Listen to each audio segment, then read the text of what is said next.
The alarm bell screamed through the research station Kepler 442 as red warning lights painted the metal corridors in bloody shadows. Dr. Kim Tae-ho ran through the hallways, his white lab coat flowing behind him like wings. His heart pounded as he reached the main control room where his team waited with worried faces.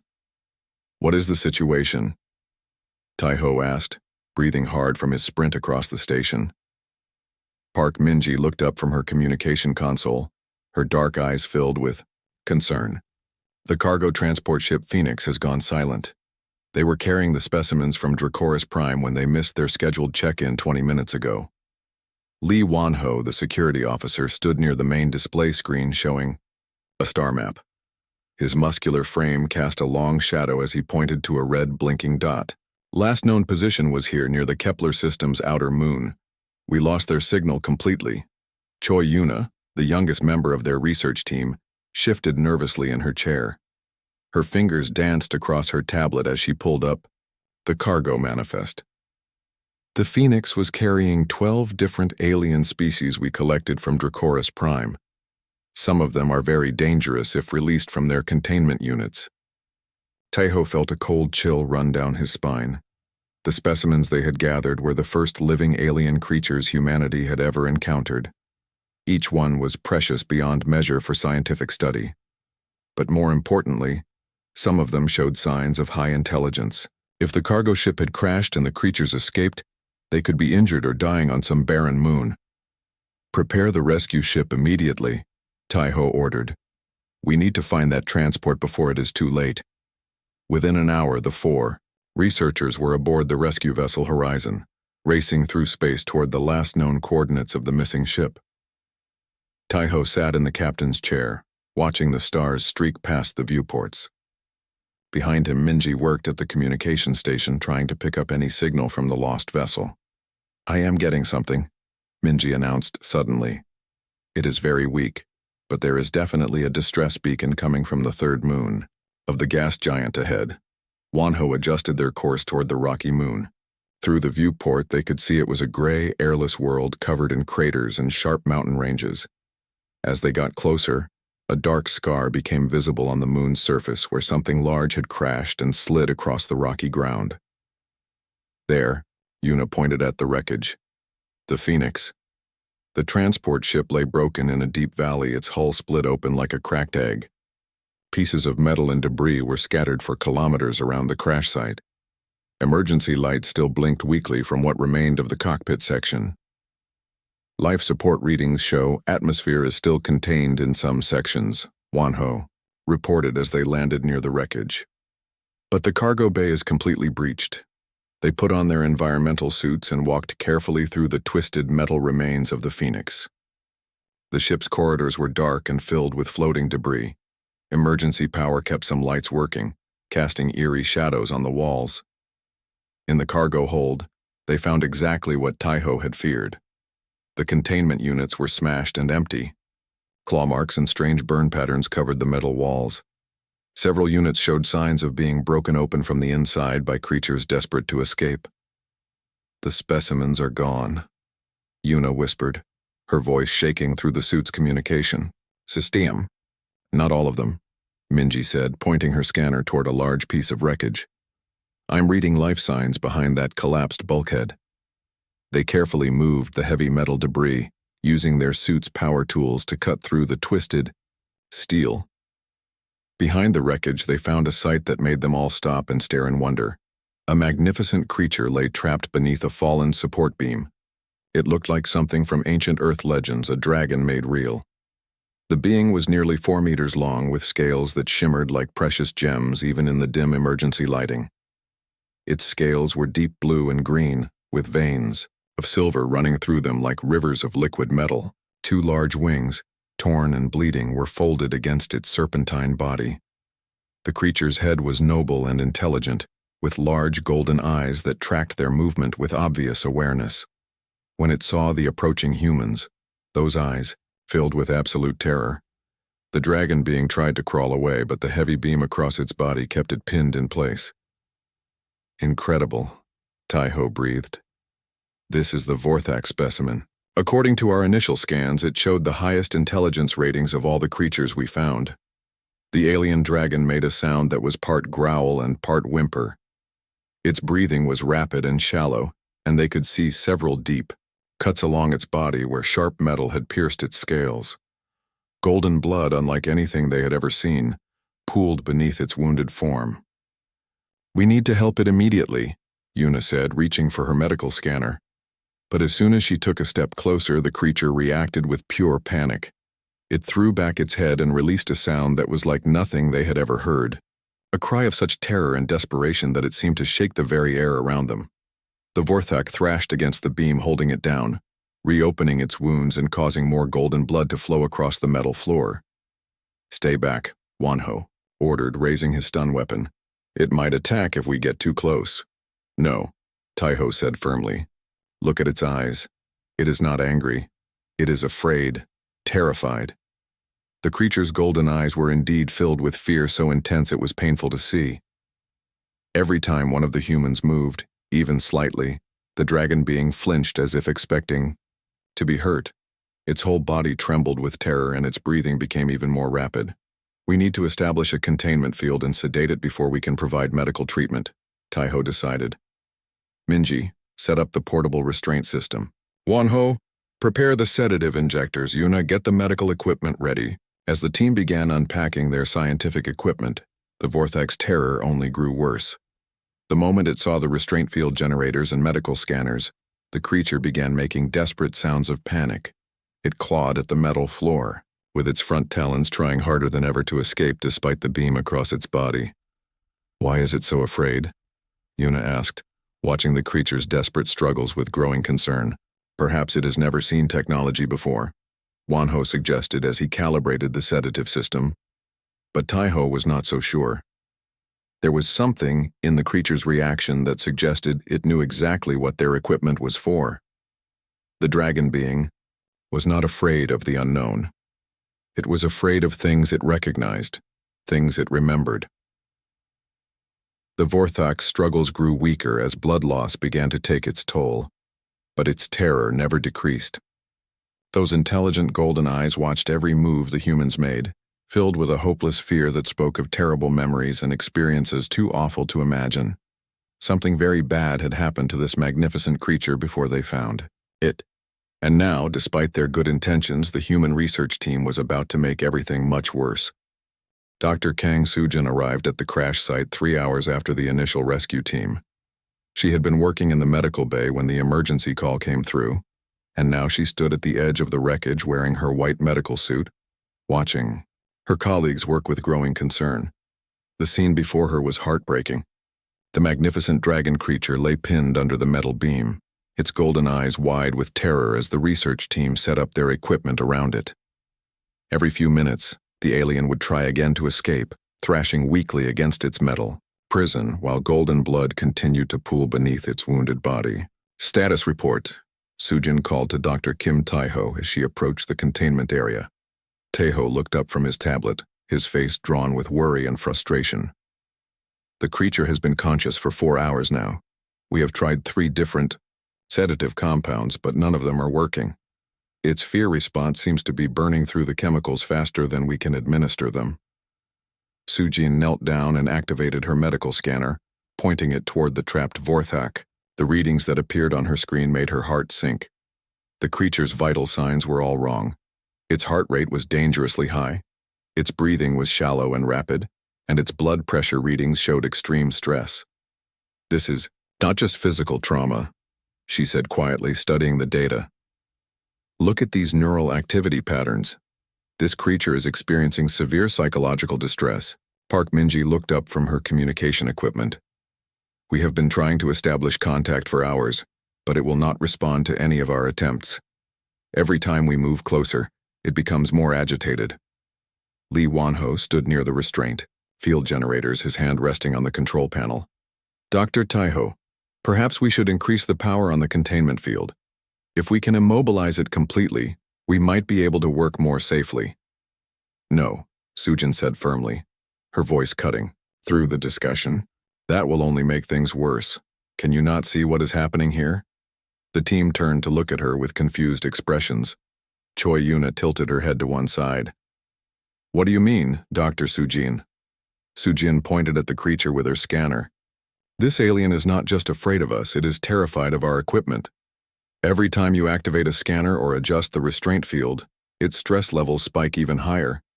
This is not the reaction of a creature that has never seen technology before. Teho frowned. Are you suggesting it has encountered other species before?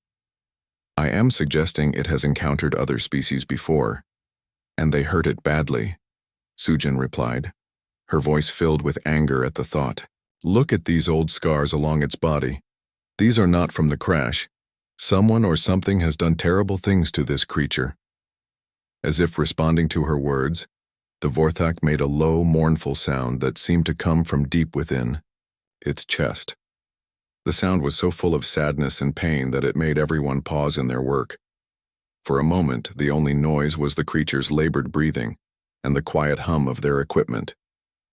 The sedatives are not working because trauma victims often develop resistance to chemical restraints, Sujin continued, kneeling closer to the creature but staying well outside the range where it could reach her.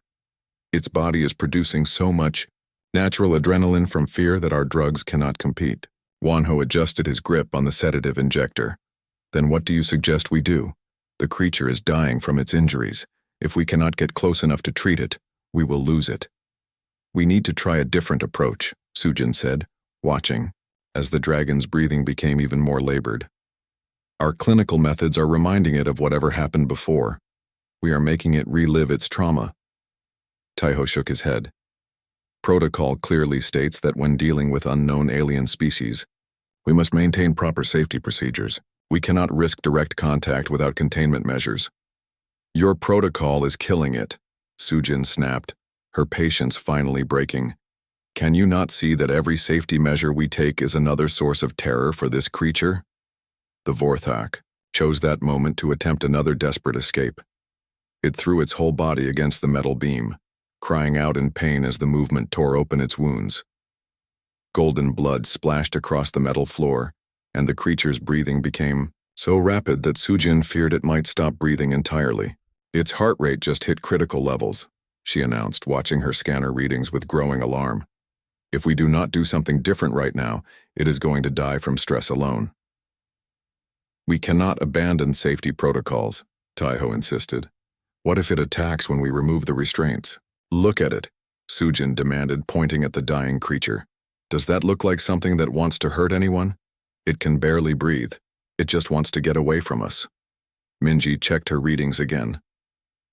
Dr. Sujin is right about the vital signs. The creature is failing rapidly. Whatever we are going to do, we need to decide quickly. Yuna moved closer to her mentor Teho, her young face filled with uncertainty. Maybe we could try reducing the power on our equipment? Make it seem less threatening? That will not work, Sujin said, standing up and beginning to remove pieces of her equipment belt.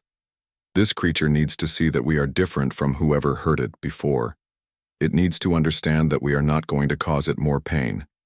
Wanho raised his weapon slightly.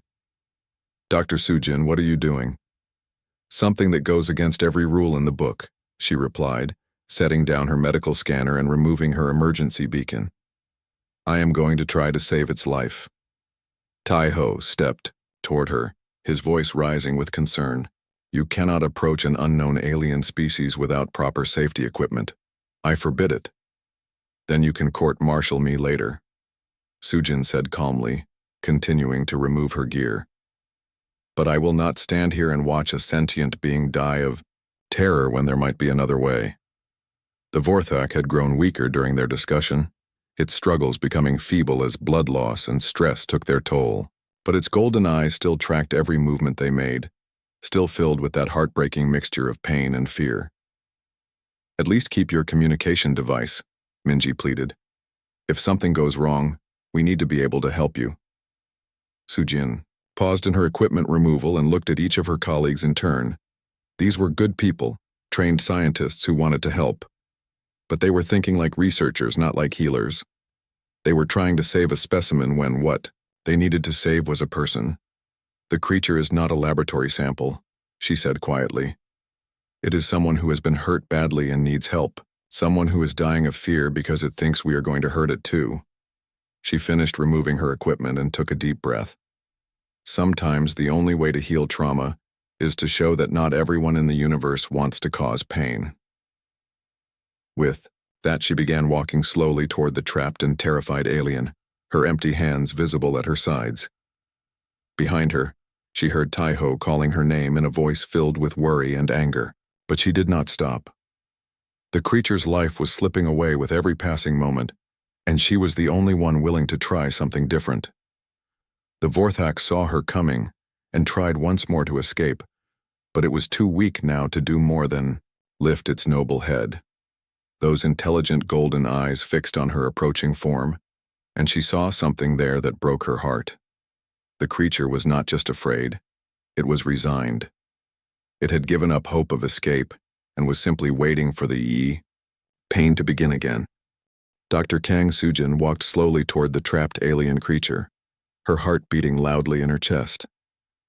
Behind her, she could hear Dr. Kim Taiho calling her name with anger and worry in his voice. But she did not turn around. The magnificent dragon being lay dying just a few meters away, and she was the only one willing to try something different. The Vorthak watched her approach with those beautiful golden eyes. As she came closer, Sujin could see that the creature's scales were even more amazing than she had first thought. Each scale seemed to hold tiny lights inside it, like captured stars. Even wounded and dying, the alien was the most beautiful living thing she had ever seen. When Sujin was still 3 meters away, the creature tried weakly to move away from her. It made a soft sound that reminded her of a wounded bird. The sound was so full of pain and fear that tears came to her eyes. "I know you are afraid," she said in a gentle voice, stopping where she was. "I know someone hurt you before, but I am not going to hurt you, I promise." The alien did not understand her words, but something in her voice made it stop trying to escape, its golden eyes fixed on her face, studying her expression. Sujin realized that this creature was very intelligent. It was trying to figure out if she was dangerous. Slowly, very slowly, Sujin sat down on the metal floor. She made no sudden movements. She did not reach toward the creature or try to get closer. She just sat quietly, letting the alien see that. She was not going to rush at it with equipment and restraints like the others had planned. "That is better," she said softly, keeping her voice calm and peaceful. "You do not have to be afraid of me. I am a doctor. I help people when they are hurt." The Vorthak's breathing was still fast and shallow, but it had stopped trying to escape. Those intelligent eyes never left her face. Sujin could see that the creature was thinking, trying to understand what made her different from the other humans. Behind her, she heard footsteps. Dr. Taiho and the others were coming closer, probably planning to grab her and pull her away from the dangerous alien. She held up one hand without turning around. "Stay back," she called to them. "Give me some space to work." "Dr. Sujin, you are violating every safety protocol we have," Taiho said, his voice tight with worry. "That creature could attack you at any moment." "Look at it," Sujin replied, still watching the alien's face. "Does it look like it wants to attack anyone? It is terrified and dying. It needs help, not more fear." The Vorthak made another soft sound, and Sujin noticed something interesting. When Dr. Taiho spoke in his loud, worried voice, the creature became more tense, but when she spoke in her gentle, quiet tone, it seemed to relax slightly. "All of you need to move back and speak more quietly," she said to her team. "Your voices are scaring it." She heard grumbling behind her, but the footsteps moved away. Lee Wanho was probably keeping his weapon ready, and Park Minji was certainly recording everything on her devices. But at least they were giving her room to try. Sujin began humming very softly. It was an old Korean song her grandmother had sung to her when she was small and frightened. The melody was peaceful and full of love. She did not know if the alien would understand music, but it was worth trying. The effect was immediate and amazing. The creature's rapid breathing began to slow down. Its golden eyes grew wider, but now with curiosity instead of fear. The Vorthak tilted its noble head to one side, listening to the strange sounds she was making. "You like that, do you not?" Sujin said, smiling at the creature. My grandmother always said music could heal any hurt. Maybe she was right. She continued humming while she watched the alien's body language. The terrible tension in its muscles was starting to ease. The panicked look in its eyes was fading, replaced by something she had not seen before. Interest, maybe even hope. Very carefully, Sujin began to move closer. She moved like a person approaching a frightened animal, slow and predictable. Every few centimeters she would stop and wait, giving the creature time to decide if it felt safe with her being nearer. The Vorthak watched every movement she made. When she stopped, it would study her for a moment, then give a tiny nod of its great head. Sujin realized the creature was giving her permission to come closer. It was starting to trust her. When she was finally close enough to touch the alien, Sujin stopped and held out her hand. Her palm was facing up, fingers relaxed. It was the same gesture people used to show dogs and cats that they meant no harm. She hoped the meaning would be clear to the alien too. You are safe now, she whispered, looking directly into those golden eyes. I know you have been hurt before, but I will not hurt you. You are safe. The Vorthak stared at her outstretched hand for a long time. Sujin could see it thinking, trying to decide if it should trust this strange being who was so different from the others. Finally, very slowly, the creature stretched out its own front leg. The alien's limb was elegant and powerful, covered in those beautiful glowing scales.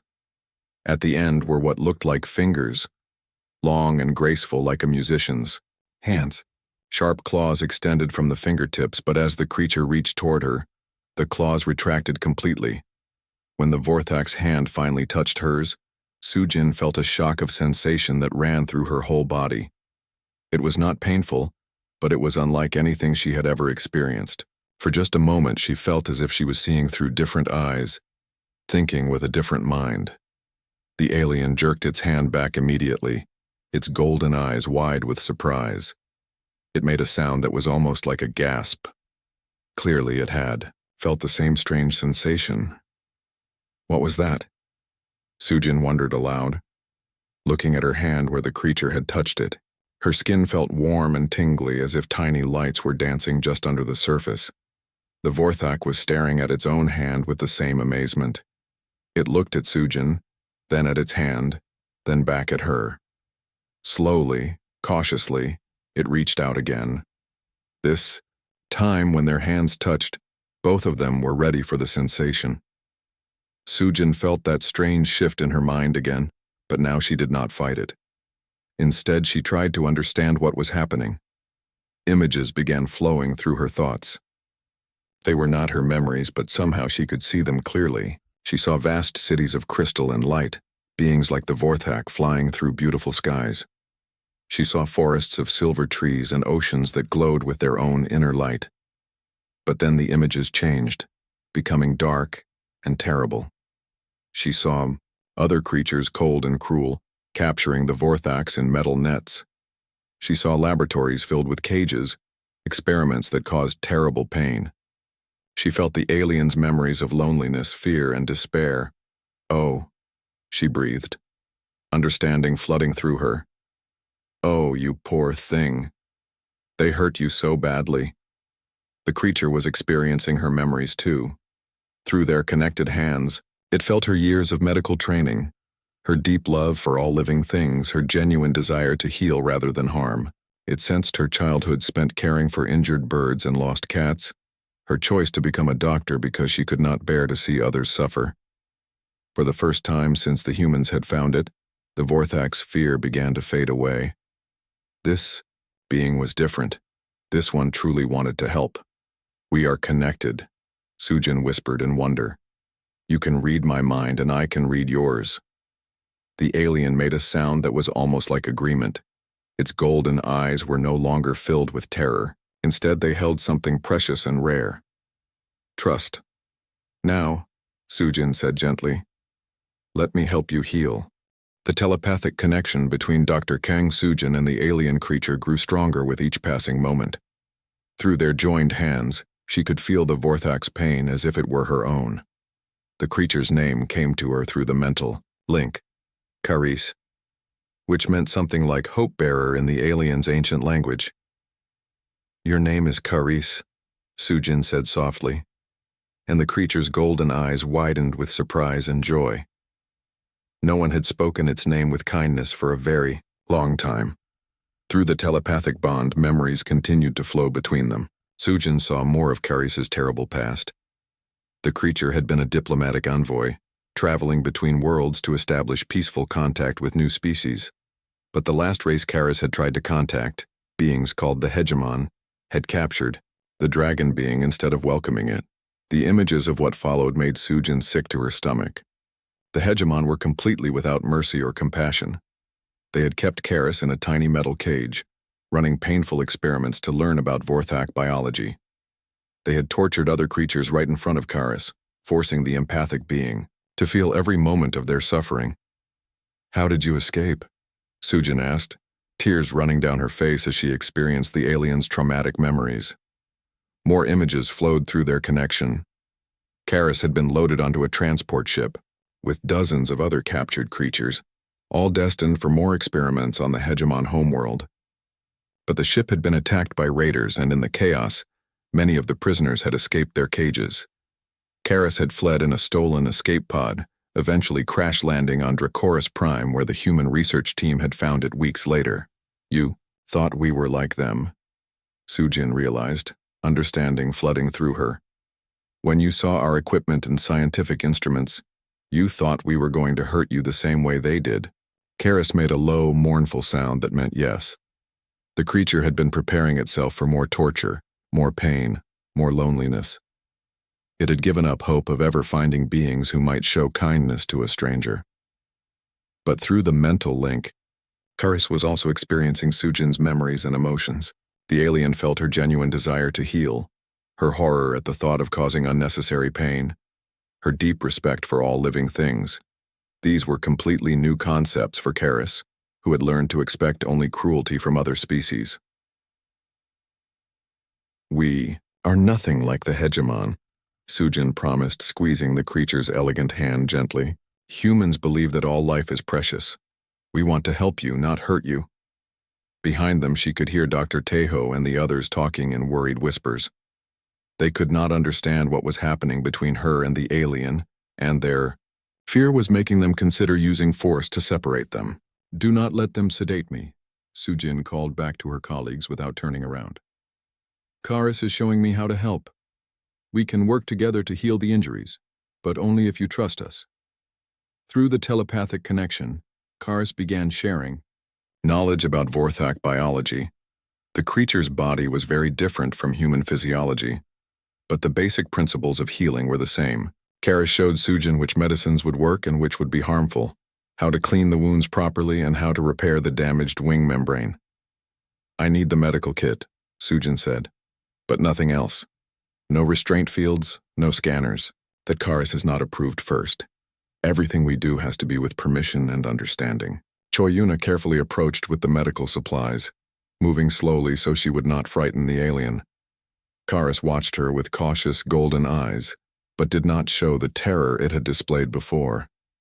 The creature could sense through its link with Sujin that this young human also meant no harm. Working together through their mental connection, Sujin and Caris began treating the injuries. For each medical tool she wanted to use, Sujin would first show Caris an image through their link of how it worked and what it would feel like. The alien would consider this, then either give permission or suggest a different approach. The process was slow but amazing to watch. Caris would guide Sujin's hands to the right places, showing her exactly how much pressure to apply and which direction to move. When pain was unavoidable, the creature would brace itself and send calming thoughts back to Sujin to help her stay steady. "Incredible," Dr. Tejo whispered, watching from a safe distance. "They are communicating on a level we never imagined possible. The golden blood had special properties that helped with healing, but only if it was cleaned and treated in a specific way that Caris knew about.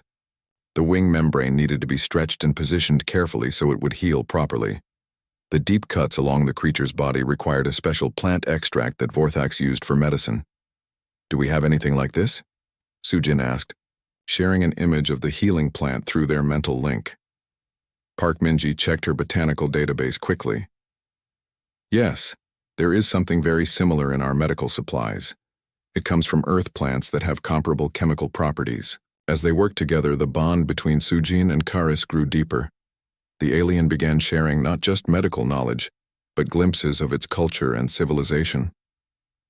The Vorthax were an ancient species that had been exploring the galaxy for thousands of years. They were natural diplomats and peacemakers, using their telepathic abilities to understand and connect with other races. Your people sound wonderful, Sujin said as she carefully cleaned a wound on Karis's shoulder. I would love to meet them someday. The creature's response filled her with sadness. Most of the Vorthax were dead or scattered, destroyed by the hegemon's expansion across the galaxy.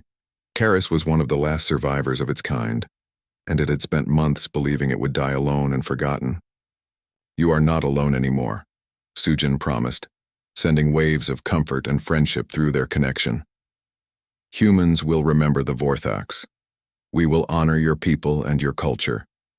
As the medical treatment continued, something unexpected began happening.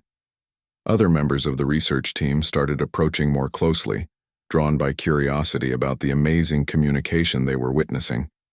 Karis no longer showed fear when they came near, though the creature remained cautious. Lee, Wonho was the first to speak directly to the alien. Can it understand what I am saying? He asked. Through Sujin's translation, Karis responded that it could sense the basic emotions and intentions behind words, even without understanding the language. The creature could tell that Wonho was protective and concerned, but not hostile. This changes everything, Dr. Tejo said quietly. If aliens can communicate telepathically with humans, it opens up possibilities we never dreamed of. But Karis had more important information to share. Through the mental link, the creature began showing Sujin images of the galaxy's current situation. The hegemon were not just cruel to captured prisoners. They were systematically conquering and destroying entire civilizations. They had already wiped out dozens of species, and they were moving steadily toward Earth's section of space. They are coming here, Sujin said, her voice filled with horror as she understood what Karis was showing her. The hegemon know about Earth. They are planning to attack us within months. The research team fell silent as this news sank in. Humanity had only just learned that alien life existed, and now they were facing an invasion by creatures that showed no mercy to other species. But Karis had more to share. Through its connection with Sujin, the alien was learning that humans possessed something very rare in the galaxy, the ability to form genuine emotional connections with other species. This trait, which Karis called healing touch, was almost unknown among the races the Vorthax had encountered. Most species can only truly care about their own kind, Sujin realized, as she understood the alien's thoughts. But humans can feel real compassion for any living being, even ones that are completely different from us. Karis confirmed this with a wave of emotion that felt like amazement and hope. In all its travels across the galaxy, the creature had never encountered beings capable of such universal empathy.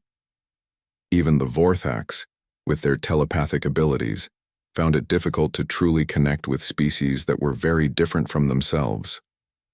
This is why the hegemon have been so successful, Sujin continued, working through the implications of what she was learning. Most species cannot unite against them because they cannot trust or truly care about races that are different from their own. Through their bond, Karis showed her images of the scattered survivors hiding on distant worlds. Dozens of species that had escaped the hegemon's conquest, but now lived in fear and isolation. They were too traumatized and suspicious to work together, even though unity was their only hope of survival. But humans could change that, Sujin whispered, understanding dawning in her eyes. We could help them trust each other again. The alien's response was like a sunrise in her mind, pure, brilliant hope. 3 days had passed since the first contact between Dr. Kang Sujin and the alien creature called Karis. The Vorthax's physical wounds were healing well under their combined care, but more importantly, the telepathic bond between human and Alien had grown stronger and more complex with each passing hour. Karis now rested comfortably in a specially prepared medical bay aboard the research station Kepler 442. The creature's beautiful scales had regained their inner glow, and its golden eyes no longer held the terrible fear that had nearly killed it. Instead, those ancient eyes now showed something precious, hope for the future. The research team had learned to communicate with Karis through Sujin's translation, and what they discovered changed their understanding of everything. The alien was not just intelligent, but possessed knowledge that spanned thousands of years and countless worlds. The Vorthax were one of the oldest spacefaring civilizations in the galaxy, and they had once been respected as wise counselors and peacekeepers among the stars. "Tell us more about your people," Dr. Kim Tae-ho requested as he sat beside Karis's resting platform. The alien could now tolerate the presence of all the humans, though it still preferred to communicate through its special connection with Sujin. Through their mental link, Karis shared images of the great Vorthax cities that had once existed on a dozen worlds, crystal spires that reached toward the clouds, libraries containing the wisdom of ages, gardens where beings from many different species came to learn and grow together. The Vorthax had been the galaxy's diplomats, using their telepathic gifts to help other races understand each other and resolve conflicts peacefully. "What happened to them all?" Choi Yuna asked, though she suspected the answer would be painful. The images that flowed through Sujin's mind made her close her eyes in grief. She saw the first contact between the Vorthax and the Hegemon, 20 years ago. The dragon beings had approached the new species with their usual openness and desire for peaceful connection. But the Hegemon had responded with immediate violence, capturing the Vorthak diplomats and using their telepathic abilities to locate and destroy Vorthak worlds one by one. The Hegemon learned everything from the captured Vorthax, Sujin translated, her voice heavy with sorrow. They used their knowledge to hunt down and eliminate Karis's entire civilization. Only a few dozen Vorthax escaped, scattered across the galaxy in hiding. Park Minji looked up from her communication equipment with a troubled expression. "If the Hegemon destroyed such an advanced civilization, what chance do we have against them? Humans have only just learned to travel between star systems." Karis responded through the mental link, and Sujin's eyes widened as she understood the alien's thoughts. "The Hegemon are not technologically superior to other species," she explained. "Their advantage comes from something else entirely. They are completely without empathy or compassion. They see all other life forms as either resources to exploit or threats to eliminate." Li Wanho leaned forward with interest. "That does not sound like an advantage to me. Surely working together with other species would make them stronger, not weaker." "That is exactly the point," Sujin continued, translating more of Karis's complex thoughts. "Most species in the galaxy can only truly care about their own kind.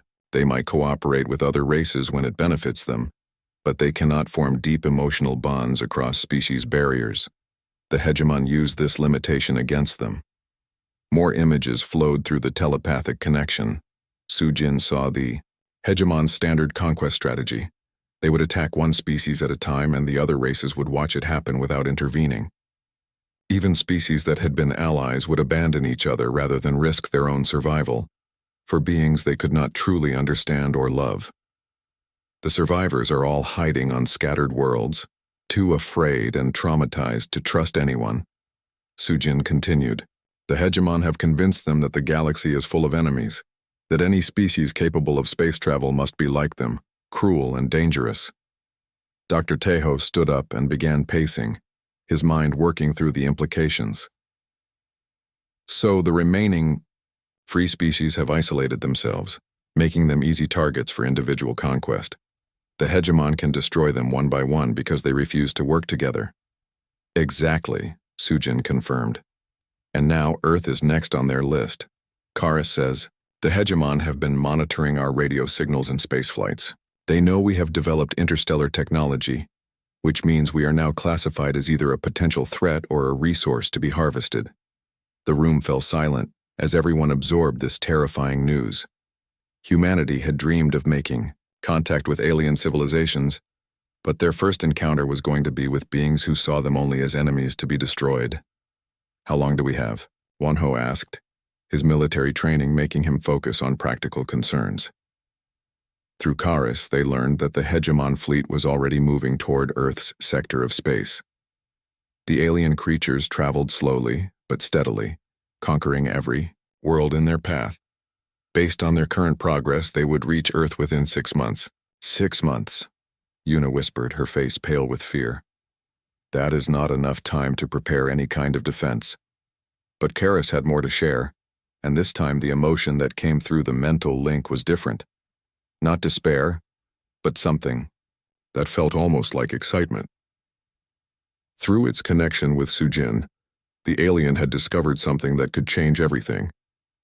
"Humans are different," Sujin said, her voice filled with wonder as she understood what Karis was showing her. "We have the ability to form genuine emotional bonds with any living being, regardless of how different they are from us. This trait is incredibly rare in the galaxy." The alien shared memories of its own amazement at Sujin's compassion. Even knowing nothing about Vorthak culture or biology, she had immediately recognized Karis as a person deserving of care and respect. She had been willing to risk her own safety to help a complete alien stranger, simply because it was suffering. Most species can feel empathy for beings that are similar to themselves, Sujin continued, working through Karis's complex explanations. But humans can look at any living creature and see something worth protecting. We can love beings that do not even look like life forms to other species. Dr. Tejo stopped his pacing and looked at her with growing understanding. "You are saying that humans could succeed where other species have failed. We could unite the survivors against the hegemon." "Not just unite them," Sujin replied, her voice growing stronger with hope. "We could heal them. All of these species have been traumatized by the hegemon's cruelty. They are too broken and afraid to trust anyone, even potential allies. But humans have something no other species possesses, the ability to help them heal from their trauma." Karis shared more images through their link. The alien showed her hidden refuges scattered across the galaxy, where dozens of different species lived in fear and isolation. Some were barely surviving on barren worlds. Others had retreated so far from civilized space that they had almost forgotten how to use their own technology. All of them had given up hope of ever defeating the hegemon. They need to see that not all spacefaring species are like the hegemon, Sujin realized. They need to experience the same thing Karis did, genuine compassion from beings who are different from themselves. "But how could we possibly reach all of these scattered worlds?" Minji asked. "And even if we could, why would they trust us? For all they know, humans could be just another species of conquerors." Karis responded with an emotion that felt like gentle amusement. Through the telepathic link, the alien showed Sujin exactly how this could work. "Karis can take us to them," she announced, her voice filled with excitement. "The Vorthaks were the galaxy's diplomats for thousands of years. The survivors know and trust them even now. If Karis vouches for us, if it shares memories of how we treated it, the other species will at least listen." The alien confirmed this with a wave of warm approval. More than that, Karis revealed that it had been in contact with other surviving Vorthaks through long-range telepathic communication. The scattered dragon beings had been sharing stories of their rescue and healing, and word was already spreading among the hidden species that something had changed. "There is hope again," Sujin whispered, tears streaming down her face as she felt Karis's deep joy and relief. For the first time in 20 years, the survivors have hope that the hegemon can be stopped. But the task ahead would not be easy. They would need to travel to dozens of worlds, each populated by traumatized beings who had learned to fear any contact with other species. They would need to prove, over and over again, that humans were different, that humans could be trusted, to help rather than harm. "It will be the most important diplomatic mission in the history of the galaxy," Dr. Tejo said quietly. "The survival of every free species depends on our success." Karis sent one final thought through the telepathic connection, and Sujin smiled through her tears as she understood. "Karis says we will not fail," she announced to the room. Because for the first time in the galaxy's history, the healers have found each other. 6 weeks after the first contact with Karis, Dr. Kang Sujin stood in the largest council chamber ever built by humans. Representatives from every nation on Earth had gathered to hear her report about the alien threat facing their world. The chamber buzzed with nervous conversation in dozens of languages, as world leaders tried to understand how their lives had changed so completely in such a short time. Karis rested on a specially designed platform beside the speaking podium. The Vorthak's beautiful scales caught the chamber's lights and threw rainbow patterns across the walls.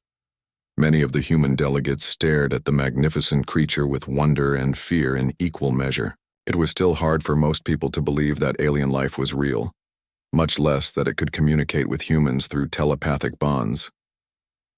"Ladies and gentlemen," Sujin began, her voice carrying clearly through the chamber's sound system. "6 months ago, we believed we were alone in the universe. Today, I must tell you that we face a choice that will determine not only the future of humanity, but the future of all life in this galaxy."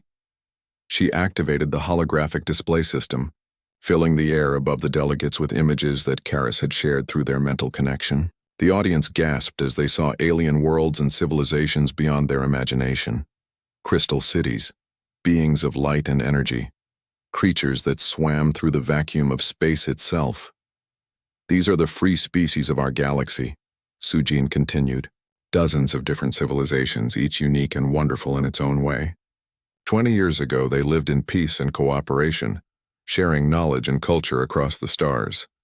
The images changed, showing scenes of destruction and conquest, worlds burning under alien weapons, cities reduced to rubble, entire species fleeing their homelands in desperate refugee ships. Many of the delegates turned away from the horrific scenes, but Sujin pressed on. This is what the hegemon do to any species they encounter. They have destroyed hundreds of civilizations and enslaved countless billions of beings. They view all life as either a resource to exploit or a threat to eliminate." President Sarah Chen of the Asian Pacific Federation raised her hand to speak. "Dr. Sujin, our military advisors have reviewed your data about these hegemon. Their technology appears to be only slightly more advanced than our own. Surely the combined species of the galaxy could have defeated them if they worked together." Sujin nodded. "That is exactly the problem, Madam President. Most species cannot work together the way humans can. They can form alliances when it benefits them, but they cannot feel genuine care and compassion for beings that are very different from themselves." Through the telepathic link, Karis shared more memories of the galaxy's failed attempts to resist the hegemon. Time after time, alliances had crumbled when species were asked to risk their own survival for the sake of strangers. Even races that had been friends for centuries would abandon each other when faced with the hegemon's overwhelming cruelty. "The survivors are scattered across the galaxy now," Sujin continued, "hiding on remote worlds, too traumatized and afraid to trust anyone. They have convinced themselves that all spacefaring species must be like the hegemon, that the galaxy has become too dangerous for cooperation." Secretary General Marcus Webb of the European Union leaned forward in his seat. "And you believe humans are different somehow?" "I know we are different," Sujin replied firmly. "Through my bond with Karis, I have experienced firsthand how rare human empathy truly is. We have the ability to care for any living being, regardless of how strange or different it might appear. This is a gift that appears in less than 1% of galactic species." She gestured toward Karis, whose golden eyes swept across the assembled delegates. "When we first found this magnificent being, it was dying of terror because it expected us to torture and abuse it like the hegemon had done. But when I knelt beside it and showed genuine compassion, everything changed. For the first time in its life, Karis experienced what it means to be cared for by beings who were completely alien to it." General Robert Hayes of the North American Alliance stood up. "Even if what you say is true, Dr. Sujin, how can a single species make a difference? You have told us there are dozens of alien civilizations hiding throughout the galaxy. We cannot possibly reach them all before the hegemon. Arrive." Sujin smiled, and through the telepathic link she felt Karis's approval of what she was about to propose. "We do not need to reach them all, General. We only need to reach enough to prove that the galaxy has changed, that there is now a species capable of healing the trauma the hegemon have inflicted. The holographic display changed again, showing a star map with dozens of marked systems. Karis has identified 13 refugee worlds where particularly influential species have taken shelter. If we can convince these groups to trust us, they have the connections and authority to spread word throughout the scattered survivor communities. Dr. Kim Tae-ho, who had been chosen to serve as Sujin's technical advisor for the presentation, activated a new set of displays. We have designed a plan that we call the Healing Mission. Small teams of humans, accompanied by Karis and other rescued, Vorthax will travel to these refugee worlds. Our goal will not be conquest or even traditional diplomacy, but simple compassion. Compassion? Asked Prime Minister Elena Rodriguez of the South American Coalition, her voice skeptical. How exactly does compassion defeat an invasion fleet? Sujin felt Karis's ancient wisdom flowing through their mental connection, and her next words carried the weight of thousands of years of diplomatic experience. The hegemon's greatest weapon is not their technology, Prime Minister. It is despair. They have convinced the galaxy's survivors that resistance is hopeless, that all species are ultimately selfish and cruel. They have broken the spirits of entire civilizations. She paused, letting her words sink in before continuing. But if we can show the survivors that they were wrong, that there are species capable of genuine kindness and sacrifice for strangers, everything changes. Hope is the most powerful force in the universe. It can unite beings who have nothing in common except the desire to live free. The chamber erupted in discussion as delegates debated among themselves. Some voices called the plan impossible, arguing that humanity should focus on defending Earth rather than trying to save alien species they had never met. Others worried that the mission would fail and leave Earth defenseless against the coming invasion. But gradually, other voices began to rise. Representatives who understood that Earth alone could never survive against an enemy that had conquered hundreds of worlds. Leaders who recognized that humanity's best chance lay in uniting with other species who shared their desire for freedom. Chancellor Hans Müller of the Germanic states stood to address the chamber. My fellow humans, we face a choice that will define us as a species. Do we hide in fear and wait for our destruction, or do we reach out to help heal a broken galaxy? His words sparked passionate debate that continued for hours. Representatives argued about resources, about the risks of leaving Earth vulnerable, about whether humans truly had any special ability to connect with alien species. But through it all, Karis remained calm and patient, its golden eyes watching the proceedings with ancient wisdom. Finally, Dr. Sujin called for quiet. I understand your fears and concerns, she said, but I want to share one more thing that Karis has shown me. The holographic display changed to show Earth as seen from space, a beautiful blue marble floating in the darkness. But this was not how humans saw their world. This was how Karis saw it, through eyes that had witnessed the rise and fall of civilizations across the galaxy.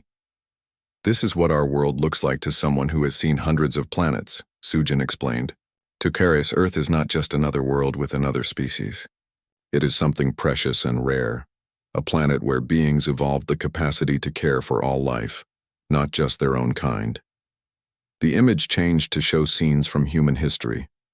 Doctors treating patients regardless of their race or nationality. Rescue workers saving strangers from natural disasters. People caring for injured animals, protecting endangered species, reaching out to help anyone in need. We are the species that builds hospitals for our enemies. Sujin continued. We risk our lives to save whales and dolphins that cannot even thank us. We spend our resources protecting forests and animals because we believe all life has value. This is not normal behavior in the galaxy. This is miraculous. Through the telepathic link, Karis shared its deepest feelings about humanity. The alien had traveled to thousands of worlds and met hundreds of species, but never before had it encountered beings capable of such universal compassion. Even the noble Vorthax, for all their wisdom and telepathic gifts, had difficulty truly caring for species that were very different from themselves. The other survivors need to see what Karis experienced, Sujin said, her voice growing stronger, with conviction. They need to feel genuine kindness from beings who owe them nothing, who gain nothing from helping them except the knowledge that they have reduced suffering in the universe. The debate continued through the night, but gradually the tide began to turn. Stories emerged of human compassion that even the skeptical delegates could not deny. The species that had ended slavery, that had created international laws to protect prisoners of war, that had developed medicine not for profit but to heal all who needed it. By dawn, the vote was taken. By a margin of 3-1, the representatives of Earth agreed to authorize the healing mission. Teams of humans would travel to the refugee worlds, not as conquerors or even as traditional diplomats, but as healers offering hope to a traumatized galaxy. Dr. Kang Sujin found herself appointed as the leader of the first mission team. Along with Karis and 2 other rescued Vorthax, she would travel to the nearest refugee world, a planet called Haven, where 4 different species had taken shelter after fleeing the hegemon's advance. As the council session ended and delegates began to file out of the chamber, Sujin remained beside Karis's platform. Through their mental connection, she could feel the alien's deep gratitude and hope, but also its lingering fears about what lay ahead. "Are you ready for this?" she asked, quietly. Karis responded with images of the refugee world they would visit first. The beings there had been hiding for 15 years, so traumatized by their experiences that they barely trusted each other, let alone strangers. Many of them had never recovered from watching their homeworlds burn. Some had lost their entire families to hegemon cruelty. "It will not be easy," Sujin acknowledged. "They will be afraid of us at first. They will expect us to hurt them, or try to use them somehow." But through the telepathic link, Karis shared a memory that filled Sujin with determination. It was the moment when she had first knelt beside the injured alien and whispered that it was safe. The creature showed her how that simple act of compassion had felt from its perspective, like a light appearing in absolute darkness, like hope returning to a heart that had forgotten how to hope. "We will do for them what we did for each other," Sujin said, taking the alien's elegant hand in hers. "We will show them that they are not alone anymore."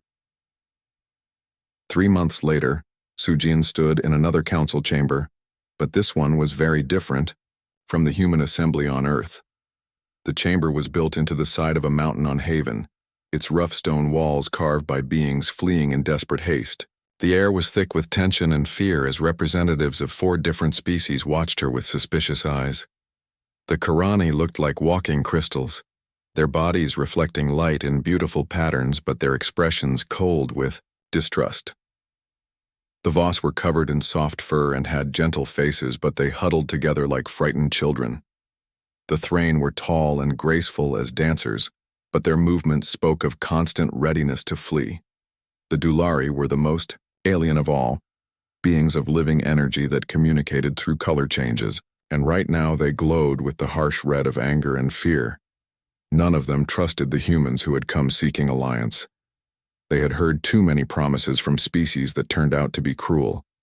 They had experienced too much betrayal and pain. But Dr. Kang Sujin did not come to them with weapons or technology or promises of victory.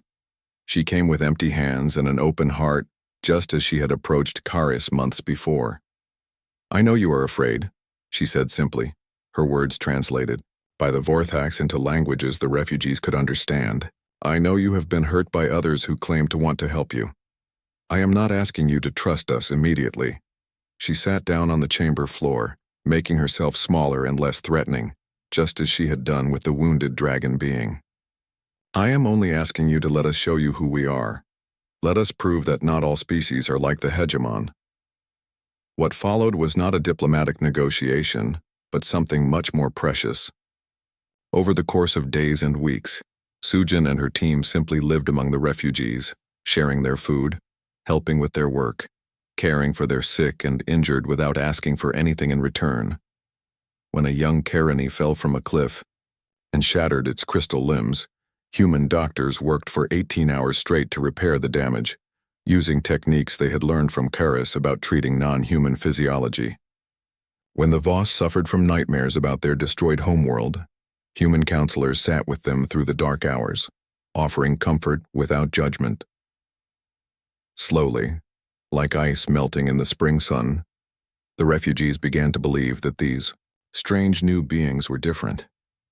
For the first time in years, they felt safe enough to share their stories, their pain, their desperate hope for a better future. And when they did, something magical happened. The 4 refugee species, who had barely been able to cooperate with each other, began to see their human visitors as bridges between different kinds of pain and healing. If humans could understand and care for beings as different as Vorthax and Karani and Dulari, then perhaps all the scattered survivors could learn to understand each other too. "You have given us something we thought was lost forever," the Thrain elder said to Sujin on their last day on Haven. "You have given us hope." Within a year, word had spread throughout the hidden refugee networks. The humans were real. They were different. They could be trusted. And they were offering something no one had dared to dream of, a chance to fight back against the hegemon not as scattered, frightened survivors, but as a united galaxy of free beings. The Coalition of Free Worlds was officially founded on Earth 2 years after first contact with Karis.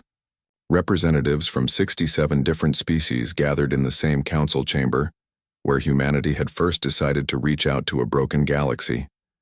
But now the chamber rang with songs and languages from across the stars, with the sound of hope made real.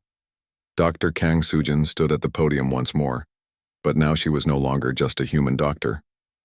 She was the first speaker for the coalition, chosen not for her political skills or military knowledge, but for her ability to see the pain in any being and offer healing. Beside her, Karis had been joined by dozens of other aliens, survivors, who had found new purpose as ambassadors and healers themselves, spreading the message of compassion to species who had forgotten what kindness felt like. The hegemon taught the galaxy that all spacefaring species were cruel and selfish, Sujin said to the assembled representatives. They were wrong. Today we prove that beings from 100 different worlds can come together not in conquest but in love.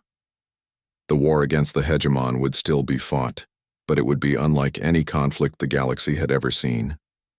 For the first time in galactic history, the battle would be led not by warriors or conquerors, but by healers who understood that the greatest victory was not the destruction of enemies, but the healing of wounds that went deeper than flesh and bone.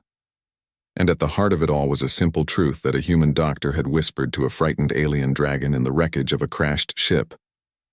"You are safe now." Those 4 words had become the rallying cry of the Coalition of Free Worlds. Not a promise of victory, but something far more powerful, a promise that no being would ever again have to face the darkness alone. The galaxy was healing, one heart at a time.